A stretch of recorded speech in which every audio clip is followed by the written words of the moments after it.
ಇನ್ನು ದಾವಣಗೆರೆ ಮತ್ತು ಬಾಗಲಕೋಟೆ ಜಿಲ್ಲಾ ಬಿಜೆಪಿ ಆಂತರಿಕ ಭಿನ್ನಮತಕ್ಕೆ ರಾಜ್ಯ ನಾಯಕರು ಬಿಸಿ ಮುಟ್ಟಿಸಿದ್ದಾರೆ. ಮಾಜಿ ಸಚಿವ ಎಂಪಿ ರೇಣುಕಾಚಾರ್ಯಗೆ ಶಿಸ್ತು ಕ್ರಮದ ಎಚ್ಚರಿಕೆ ಕೂಡ ನೀಡಲಾಗಿದೆ. ಮತ್ತೊಂದು ಕಡೆ ಶಾಸಕ ರಮೇಶ್ ಜಾರಕಿಹೊಳಿ ನಿವಾಸಕ್ಕೆ ಬಿಜೆಪಿಯ ಉಚ್ಚಾಟಿತ ಶಾಸಕ ಯತ್ನಾಳ್ ಭೇಟಿ ನೀಡಿದ್ದಾರೆ.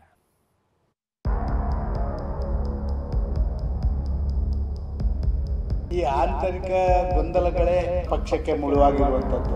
ಒಟ್ಟಾಗಿ ಕೆಲಸ ಮಾಡ ಅಂತ ಹೇಳಿದ್ದಾರೆ. 4 ಗೋಡೆ ಮಧ್ಯೆ ಏನು ಹೇಳಬೇಕು ಎಲ್ಲವೂ ಹೇಳಿದ್ದೀವಿ. ಬಿಜೆಪಿಯಲ್ಲಿ ಆಂತರಿಕ ಕಚ್ಚಾಟ ಶಮನ ಕಾರ್ಯ ಭರದಿಂದ ಸಾಗ್ತಿದೆ. ಇದರ ಭಾಗವಾಗಿ ನಿನ್ನೆ ಪ್ರಹ್ಲಾದ್ ಜೋಶಿ ನೇತೃತ್ವದಲ್ಲಿ ಸಭೆ ನಡೆದಿತ್ತು.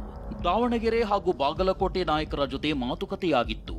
ಉಭಯ ಬಣಗಳ ಸಮಸ್ಯೆ ಆಲಿಸಿದ ಕೇಸರಿ ಪಡೆ ಮುಲಾಮು ಹಚ್ಚುವ ಕೆಲಸ ಮಾಡಿತ್ತು.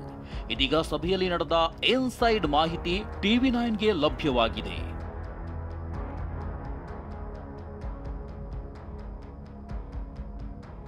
ದಾವಣಗೆರೆ ಬಿಜೆಪಿ ಭಿನ್ನಮತ, ಎಂಪಿ ರೇಣುಕಾಚಾರ್ಯಗೆ ಎಚ್ಚರಿಕೆ.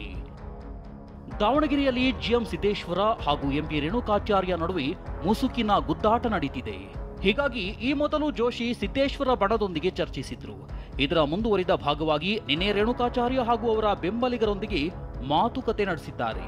ಅಷ್ಟೇ ಅಲ್ಲ, ಸಭೆಯಲ್ಲೇ ವಿಜಯೇಂದ್ರ ಎದುರಲ್ಲೇ ರೇಣುಕಾಚಾರ್ಯಗೆ ಪ್ರಹ್ಲಾದ್ ಜೋಶಿ, ಡಿವಿ ಸದಾನಂದಗೌಡ ವಾರ್ನಿಂಗ್ ಕೊಟ್ಟಿದ್ದಾರೆ. ಮಾಧ್ಯಮದ ಮುಂದೆ ಹೋಗೋದನ್ನ ನಿಲ್ಲಿಸಬೇಕು. ನಿಮ್ಮ ಮಾತುಗಳ ಸೈಡ್ ಎಫೆಕ್ಟ್ ರಾಜ್ಯಾಧ್ಯಕ್ಷರಿಗೆ ತಟ್ಟಿದೆ. ಇದನ್ನ ಸರಿಪಡಿಸಿಕೊಳ್ಳದೇ ಇದ್ರೆ ಕ್ರಮಕ್ಕೆ ಹೈಕಮಾಂಡ್ಗೆ ಶಿಫಾರಸು ಮಾಡುವುದಾಗಿ ರೇಣುಕಾಚಾರ್ಯಗೆ ಎಚ್ಚರಿಕೆ ಕೊಟ್ಟಿದ್ದಾರೆ. ಈ ಆಂತರಿಕ ಗೊಂದಲಗಳೇ ಪಕ್ಷಕ್ಕೆ ಮುಳುವಾಗಿರುವಂಥದ್ದು. ಆಂತರಿಕ ಗೊಂದಲಗಳೇ ಅದು ಬೀದಿ ರಂಪಾಟಗಳಾಗಿ ಪರಿವರ್ತನೆ ಆಗಿರುವಂಥದ್ದು. ಅದು ಇತ್ತೀಚಿನ ದಿನಗಳಲ್ಲಿ ಜಾಸ್ತಿ ಆಗ್ತಾ ಇರುವಂಥದ್ದು ನಾವು ನೋಡ್ತಾ ಇದ್ದೇವೆ. ಸಭೆಯಲ್ಲಿ ತಮ್ಮ ವಿರುದ್ಧದ ಆರೋಪಗಳನ್ನ ತಳ್ಳಿಹಾಕಿರುವ ರೇಣುಕಾಚಾರ್ಯ ಟೀಮ್ ಮಾಜಿ ಸಂಸದ ಜಿಎಂ ಸಿದ್ದೇಶ್ವರ ವಿರುದ್ಧ ಸುಮಾರು 10 ಪುಟಗಳ ಲಿಖಿತ ದೂರು ಸಲ್ಲಿಸಿದ್ದಾರೆ. ಸಂಘಟನೆ ದೃಷ್ಟಿಯಿಂದ ನಮಗೆ ಮಾರ್ಗದರ್ಶನ ಮಾಡಿದರೆ ಈ ಭ್ರಷ್ಟ ಕಾಂಗ್ರೆಸ್ ಹೋರಾಟ ಮಾಡಬೇಕು, ಸಂಘಟನೆ ಒಟ್ಟಾಗಿ ಕೆಲಸ ಮಾಡ ಅಂತ ಹೇಳಿದ್ದಾರೆ. 4 ಗೋಡೆ ಮಧ್ಯೆ ಏನು ಹೇಳಬೇಕು ಎಲ್ಲವೂ ಹೇಳಿದ್ದೀವಿ. ಹಾಗಾಗಿ ಯಾವುದನ್ನು ಬಹಿರಂಗ ಹೇಳಕ್ಕೆ. ಇನ್ನು ಬಾಗಲಕೋಟೆ ಜಿಲ್ಲಾ ಬಿಜೆಪಿ ಆಂತರಿಕ ವ್ಯತ್ಯಾಸ ವಿಚಾರದ ಬಗ್ಗೆಯೂ ನಾಯಕರು ಸೂಚನೆ ಕೊಟ್ಟಿದ್ದಾರೆ. ಮಾಜಿ ಶಾಸಕ ವೀರಣ್ಣ ಚರಂತಿಮಠಗೆ ಸರಿಪಡಿಸಿಕೊಂಡು ಹೋಗುವಂತೆ ಹೇಳಿದ್ದಾರೆ.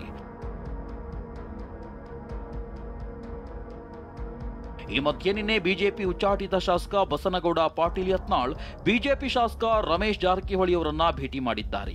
ಬೆಳಗಾವಿ ಜಿಲ್ಲೆಯ ಗೋಕಾಕ್ನಲ್ಲಿರುವ ಜಾರಕಿಹೊಳಿ ನಿವಾಸಕ್ಕೆ ತೆರಳಿದ್ದ ಯತ್ನಾಳ್ ಕೆಲವು ಹೊತ್ತು ಮಾತುಕತೆ ನಡೆಸಿದ್ದಾರೆ.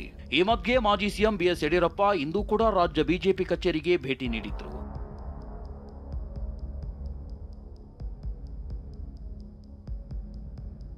ಕಿರಣ್ ಹನಿಯಡ್ಕ, ಟಿವಿ9 ಬೆಂಗಳೂರು.